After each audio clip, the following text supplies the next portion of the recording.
Hello viewers, இன்னைக்கு ஒரு வித்தியாசமான பழத்தை பற்றி தான் பார்க்க போகிறோம். வாங்க வீடியோக்குள்ளே போகலாம். Welcome to little ஃபிட்டஸ் garden. இதோட பேர் வந்து விளாம்பழம். இதை வந்து ஆங்கிலத்தில் உட் ஆப்பிள்னு சொல்லுவாங்க.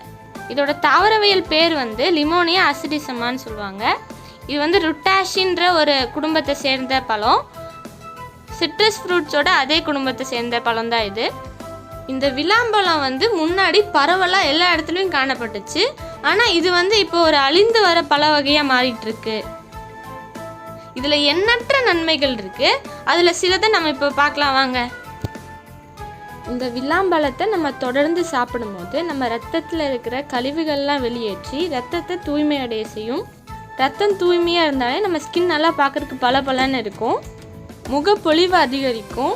அது மட்டும் இல்லாமல் இதில் ஆன்டி ஏஜிங் ப்ராப்பர்ட்டிஸ் நிறையா இருக்கிறதுனால இளமை தோற்றத்தை நீடிக்க செய்யும். ஸ்கின் நல்லா யங்காக யூத்ஃபுல்லாக இருக்கிறதுக்கு விளாம்பழம் நமக்கு ரொம்ப உதவி செய்யும்.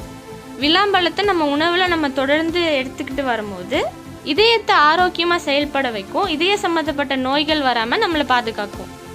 நம்ம கல்லீரல்லையும் நுரையீரல்லையும் இருக்கிற எல்லா கழிவுகளையும் வெளியேற்றம் செய்து கல்லீரல் சம்மந்தப்பட்ட எந்த பாதிப்பும் நமக்கு வராமல் நம்மளை பாதுகாக்கும். அல்சர் நோய் பாதிப்பு இருக்கவங்க இதை கண்டிப்பாக சாப்பிடணும். ஏன்னா ஏதாவது கொஞ்சமாக காரமாக சாப்பிட்டா கூட வயிற்று பகுதியில் ஏற்படுற எரிச்சலை வந்து இந்த விளாம்பழம் கம்மி பண்ணும். ஆஸ்மா மாதிரியான மூச்சு சம்மந்தப்பட்ட பிரச்சனைகள் இருக்கவங்களும் இந்த விளாம்பழத்தை எடுத்துக்கலாம். மூச்சு விடும்போது ஏற்படுற சிரமத்தை இது கம்மி பண்ணும். ஒருவேளை உங்கள் ரத்தத்தில் சர்க்கரையோட அளவு ஜாஸ்தியாக இருந்துச்சுன்னா இந்த விளாம்பழத்தை நீங்கள் எடுத்துக்கும் போது இது உங்களுக்கு ரொம்பவே பயனளிக்கும். இந்த விளாம்பழம் நம்ம சாப்பிடும் போது நம்ம உடலுக்கு தேவையான ஸ்டெமினாவை அதிகமாக கொடுக்கும். வளர குழந்தைகளுக்கு இது கொடுக்கலாம், ரொம்ப நல்லது.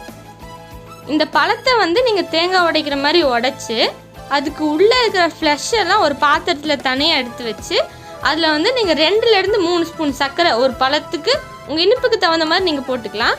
போட்டு நல்லா மிக்ஸ் பண்ணிங்கன்னா இதோட டேஸ்ட் வந்து சூப்பராக இருக்கும். இது நீங்கள் சர்க்கரை போடாமல் சாப்பிட்டிங்கன்னா லைட்டாக புளிப்பாக இருக்க மாதிரி இருக்கும்.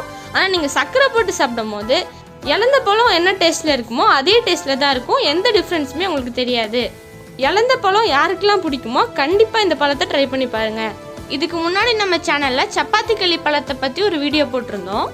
நம்ம சேனல் நண்பர்கள் சில பேர் வந்து எனக்கு இந்த சப்பாத்தி களி பழம் வேணும்னு கேட்டிருந்தாங்க. கள்ளி பழத்தை வந்து நம்ம கொரியர் பண்ண முடியாதுன்றனால நாங்கள் எதுவும் பண்ணலை.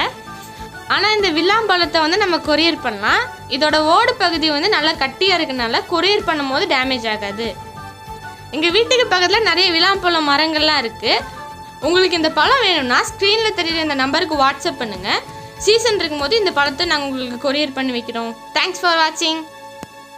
உங்களுக்கு கெமிக்கல்ஸ் இல்லாத பொருட்கள் வேண்டுமா? chemicalfreelife.com பார்வையிடுங்கள். வெப்சைட் லிங்க் டிஸ்கிரிப்ஷன் பாக்ஸில் உள்ளது.